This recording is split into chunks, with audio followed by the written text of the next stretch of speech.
बल्कि पाकिस्तान के तमाम जितने शायकीन हैं हमारी सबकी दुआएं उनके साथ हैं, पाकिस्तानी कौम की दुआएं उनके साथ हैं, पाकिस्तान के सहाफ़ी और पाकिस्तान के हर शोबे से तल्लुक़ रखने वाले अपनी टीम के लिए बेस्ट विशेज़ और दुआएं कर रहे हैं।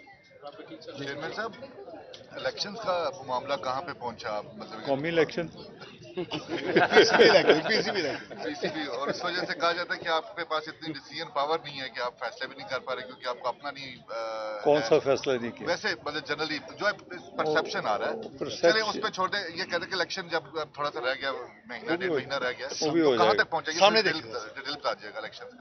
ये भी सामने आ जाए। सामने प्लीज। बहरहाल वो भी ठीक ठाक है जी, इंशाल्लाह सब हो जाएगा। कौमी के साथ साथ हमारे भी इकट्ठे ही हो जाएंगे इंशाल्लाह। सर वो तो जनवरी में होंगे। वो जनवरी में 80 जनवरी टूट जाएगा। सेंट्रल कॉन्ट्रैक्ट में तकरीबन 4 महीने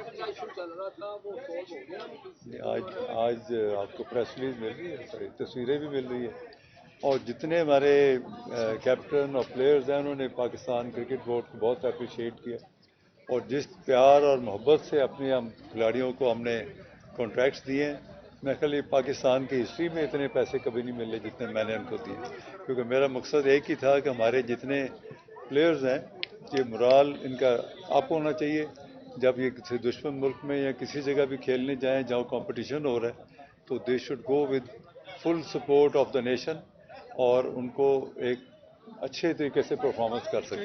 वो जो अपना शौकीन ने जाना है, उनके वीज़े नहीं मिले, इस हवाले से इंडिया से अभी तो टीम को मिले हैं, टीम जाएगी, उसके बाद थोड़े साढ़े भी वारी आ जाएगी। सर के बारे में कहा जा रहा था कि शायद जो इलेक्शन की वजह से पीएसएल को दुबई मुंतकिल किया जा रहा है, तो इसमें कितनी सदाकत है? क्योंकि काफी ज्यादा पीएसएल के बारे में अफवाहें पहले नहीं वो था, लेकिन हमने सब ने मीटिंग की, और जितने उसमें हमारे जो पीएसएल के फ्रेंचाइज होल्डर थे, हमने कोई कंसेंसस यही फैसला किया कि हम पाकिस्तान में रखेंगे और दुबई में नहीं लेके जाएंगे। सर वुमेन क्रिकेट टीम की परफॉर्मेंस बहुत बुरी रही है, एशियन गेम से कोई तहकीकाती टीम बनाई है उनका कोई? वुमेन क्रिकेट टीम का स्टार्ट तो बहुत अच्छा था, जो कराची में हो रहा था साउथ अफ्रीका के साथ, तो वाइट वॉश कर रही थी, फिर अचानक ये हुआ है, तो इंशाल्लाह इसको भी हम देखते हैं। अभी हम उसकी हमने एडवर्टाइजमेंट की है एक हेड कोच की इंटरनेशनल उसमें, और कोई बेहतरीन हेड कोच मिलेगा इंशाल्लाह, कोई खातून ढूंढ रहे हम जो वुमेन क्रिकेट के लिए हो।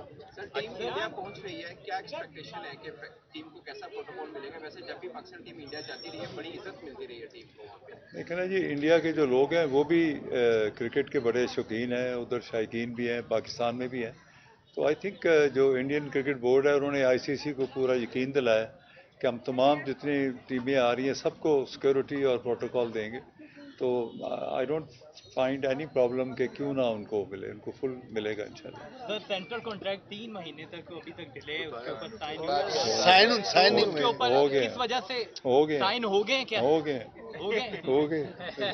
और लेट होने की क्या वजह थी?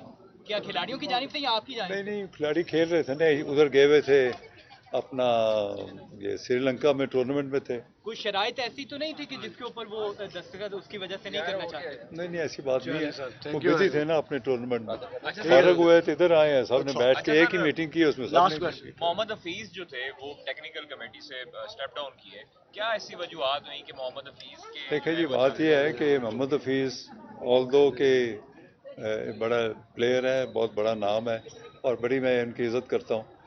ये टेक्निकल कमेटी अंडरस्टैंड करने की ज़रूरत है, बहुत सारी गलत फहमी, उसमें हेड एक ही थे, वो मिसबा थे, बाकी वो जिसको चाहे इनवाइट करें, वो आके उनके मशवरे लें, जो भी पाकिस्तान के लिए बेहतर है वो करें, और तजावीज़ उन्होंने मरतब करनी है, तो बाकी जितने हैं वो सब बाई इन्विटेशन है, और उसके जो हेड जो हैं वो मिसबा उल्लाह के।